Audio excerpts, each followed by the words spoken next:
नमस्कार दोस्तों, कैसे हैं आप सब। आशा करता हूं कि आप सब बहुत अच्छे होंगे। मेरा नाम है अविनाश सिंह और स्वागत है आपका स्टडी बडी में। तो दोस्तों, आज हम बात करेंगे इंडिया चाइना रिलेशंस के बारे में। और आज जो न्यूज़ निकल के सामने आया है उससे आप लोगों को गुस्सा भी आएगा और दुख भी होगा। गुस्सा इस बात से कि हम लोग चाइना को इतना छूट देते ही क्यों हैं, और जब बार बार चाइना हमारे साथ इस तरह से धोखेबाजी करता है तो हम क्यों उसके ऊपर दोबारा भरोसा करके फिर से पीस प्रोसेस की तरफ जाना चाहते हैं। तो दोस्तों, अभी जो न्यूज़ निकल के सामने आ रहा है उसमें क्या हो रहा है कि जो चाइना का पीएलए है, पीपल्स लिबरेशन आर्मी, वो अपने यूनिट को इंडिया के बॉर्डर पे तैनात कर रही है। इंडो चाइना बॉर्डर के ऊपर सबकी पोस्टिंग कर रही है और इंडिया चाइना बॉर्डर पे उसने नहीं भी तो करीब 90,000 से 1,20,000 सैनिकों को तैनात कर चुका है। और ये न्यूज़ निकल के सामने आया है ग्लोबल टाइम्स से। यहाँ पर आप देख सकते हैं कि ग्लोबल टाइम्स क्या है। ग्लोबल टाइम्स चाइना का एक लीडिंग न्यूज़पेपर है और जो ग्लोबल टाइम्स में छपता है वो कहा जाता है ऐसा कि पीएलए जो चाइनीज़ गवर्नमेंट है वो भी यही बात बोल रही है। तो एक तरह से चाइनीज़ गवर्नमेंट का डायरेक्टली न बोल के न्यूज़पेपर से वो बात बुलवाती है और चाइनीज़ गवर्नमेंट का हमेशा ऑफिशियल स्टांस भी वही रहता है। तो दोस्तों, आप देख सकते हैं आपके स्क्रीन पर ये है ग्लोबल टाइम्स का एक स्क्रीनशॉट जो मैंने लिया है और इसमें आप देख सकते हैं कि क्या लिखा हुआ है। PLA Jinjiang military command reveals 3 new weapon systems. तो चाइनीज आर्मी ने 3 नए वेपन सिस्टम को भारतीय सीमा पर तैनात कर दिया है और इनको ऐसे ही नहीं किया है, इनकी टेस्टिंग भी ऑलरेडी हो चुकी है और बहुत अच्छे से टेस्टिंग किया है इन्होंने। और यही नहीं, इन्होंने बैलिस्टिक मिसाइल्स की भी पोस्टिंग की है भारत चाइना बॉर्डर पे। तो आप सोच सकते हैं कि कितने बड़े लेवल के जंग की तैयारी की जा चुकी है चाइना के द्वारा। और इसकी टेस्टिंग जो कि ये आप देख सकते हैं पीएलए का PL-66 हाविट्जर है, इसका टेस्टिंग हुआ था उइगुर एरिया में। उइगुर एरिया, जी हाँ, वही एरिया है जहाँ पे उइगुर मुसलमान रहते हैं और इस एरिया में उइगुर मुसलमानों पे चाइना बहुत ज़्यादा जुल्म करता है। अब बता दें थोड़ा सा इसका भी आप लोगों को बैकग्राउंड दे दें कि ये उइगुर मुसलमानों के साथ क्या करता है। तो उइगुर मुसलमानों को ये जानवरों से भी ज़्यादा बदतर ट्रीट करता है। उनको एक कंसंट्रेशन कैंप में रखा जाता है, जिस तरह से हिटलर रखा करता था यहूदियों को, ज्यूज़ को। और उनके ऊपर दवाइयों की टेस्टिंग की जाती है, केमिकल टेस्टिंग की जाती है। उनको चाइनीज़ गवर्नमेंट जो पढ़ाती है वही पढ़ना होता है। उनको अपना धर्म फॉलो करने की आज़ादी नहीं होती है और उन्हें जीने की भी आज़ादी नहीं है। मैं आप लोगों को आगे बताऊंगा। ये देखिए कि जितना भी कुछ बायोलॉजिकल वेपन्स वगैरह भी होता है ना, तो ये उनके ऊपर टेस्ट कर देते हैं। कभी कभी जब किडनी वगैरह ऑर्गन का भी जो ट्रांसप्लांटेशन होता है तो वो उइगुर मुसलमानों के ऑर्गन्स निकाल के बेच देते हैं। तो ऐसा केस है। और इस मैटर में देखिए कि जो मुसलमानों का साथ देने वाले जो देश हैं, अरबिक कंट्रीज, जो हर बात पे उठ खड़े होते हैं, पाकिस्तान है, तुर्की है जो अभी बहुत बड़ा मसीहा बन रहा है मुसलमानों का, वो भी उंगली नहीं उठाता है। कोई उंगली नहीं उठाता है इसके खिलाफ। अगर करना ही है, अगर उंगली उठाना है तो सबके खिलाफ उठाइए, चाइना के खिलाफ क्यों नहीं उठाते हैं? क्योंकि चाइना पैसा दे के इनको रखा हुआ है। चाइना पैसा से पूरा तोप देता है उन लोगों को। उइगुर मुसलमानों को कंसंट्रेशन कैंप्स में जहाँ रखा जाता है, उनको अपना रिलीजन फॉलो करने का भी आज़ादी नहीं है। वो लोग साथ ही कुरान वगैरह पढ़ने का भी आज़ादी नहीं है। मतलब समझ लीजिए कि कोई आज़ादी नहीं है उनके पास। जो चाइनीज़ गवर्नमेंट बोलती है वही वो लोग करते हैं और ज़बरदस्ती उनसे काम भी करवाया जाता है।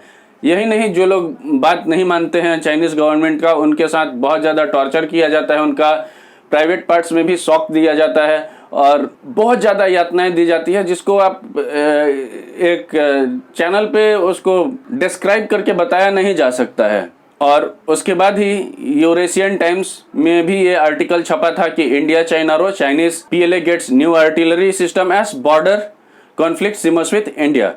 तो ये यूरेशियन टाइम्स का आर्टिकल है जो कि एशिया का एक लीडिंग न्यूज़पेपर है, जो एशिया में होने वाले सारे गतिविधियों पर न्यूज़ छापता है और इसका दिया हुआ न्यूज़ बहुत ज़्यादा इम्पॉर्टेंट भी होता है। तो आप देख सकते हैं दोस्तों, जहां पर इजराइल और फिलिस्तीन के बीच में लड़ाई हो रही है, वहीं पर चाइना भी भारत के साथ लड़ाई करने की पूरी तैयारी कर चुका है और उसने अपने 3 वेपन सिस्टम्स को इंडिया पर पोस्ट किया, इंडिया के बॉर्डर पे पोस्ट किया है। साथ ही एक बैलिस्टिक मिसाइल को भी पोस्ट किया है। एक नहीं, सॉरी, 3 बैलिस्टिक मिसाइल्स को पोस्ट किया है। और बैलिस्टिक मिसाइल्स आप जानते ही कैसे होते हैं, नॉन न्यूक्लियर कैपेबल भी होते हैं और न्यूक्लियर कैपेबल बैलिस्टिक मिसाइल्स भी होते हैं। और रिसेंटली चाइना ने ऑस्ट्रेलिया को भी धमकी दिया था कि हमारा बात नहीं मानोगे तो हम तुम्हारे ऊपर मिसाइल दाग देंगे। तो इस तरह से चाइना अपनी दादागिरी दिखा रहा है। ठीक है, आप दादागिरी दिखा रहे हैं, किसी दिन किसी का दिमाग खराब होगा तो फिर आपको पीटना शुरू करेगा, और जब पीटना शुरू करेगा इजराइल की तरफ, फिर बचने का मौका नहीं मिलेगा। भारत भी कमजोर नहीं है, जब लड़ाई का मैदान में उतरा जाएगा तो देख लिया जाएगा। अब सब डराता है, ऐसा आसान थोड़ी है कि भारत से कोई लड़ाई कर लेगा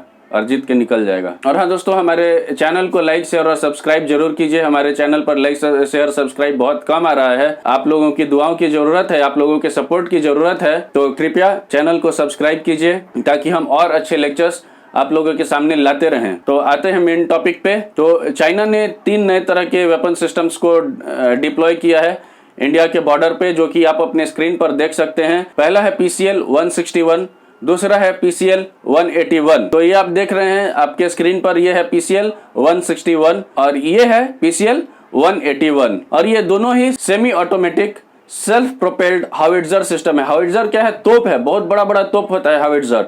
और इसका इस्तेमाल भारत ने पाकिस्तान के खिलाफ कारगिल युद्ध में भी किया था और ये बहुत ही ज्यादा सक्सेसफुल रहा था। तो जो माउंटेन वॉरफेयर होता है उसमें हाविट्जर, ये जो तोप है, बहुत ज्यादा कारगर होता है पहाड़ों पर लड़ाई करने के लिए। और उसके साथ ही PHL 03 MLRS, जो कि मल्टीपल लॉन्च रॉकेट सिस्टम है, ये भी एक semi automatic rocket launch system है। जैसा कि गाजा पट्टी पे गाजा से हमास ने फायर किया था, उसी टाइप का इनके पास भी है, चाइना के पास भी है मल्टीपल रॉकेट लॉन्च सिस्टम। ये क्या करेगा? दनादन एकदम रॉकेट दागते जाएगा नॉन स्टॉप।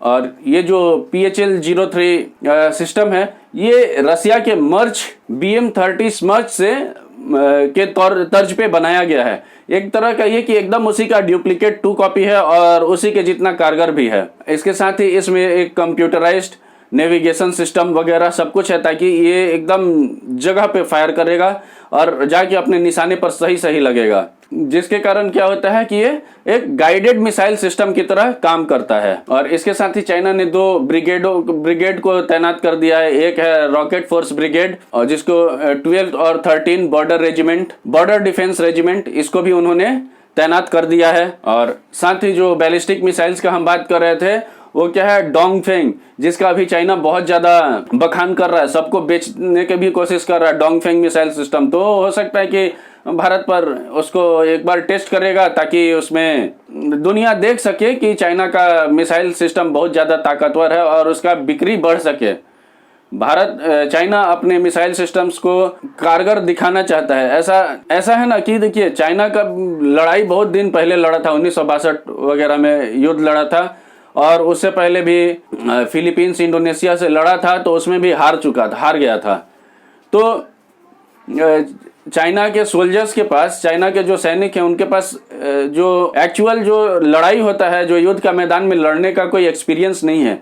जहां पर भारतीय सैनिकों के पास लड़ाई के मैदान में लड़ने का एक्सपीरियंस है। भारत पाकिस्तान से 4 लड़ाई लड़ चुका है, वो भी पहाड़ों पर। तो इसको काउंटर करने के लिए हो सकता है कि भारत को इस बात का तो पता जरूर होगा, जब ये ऑलरेडी ग्लोबल टाइम्स में छप चुका है, तो भारत का जो खुफिया एजेंसी होगा, वो लोग बैठा हुआ थोड़ी होगा, उनको भी पता होगा कि चाइना ऐसा काम कर रहा है और इससे बचने के लिए कुछ न कुछ स्टेप्स जरूर लिए जा रहे होंगे भारत के द्वारा।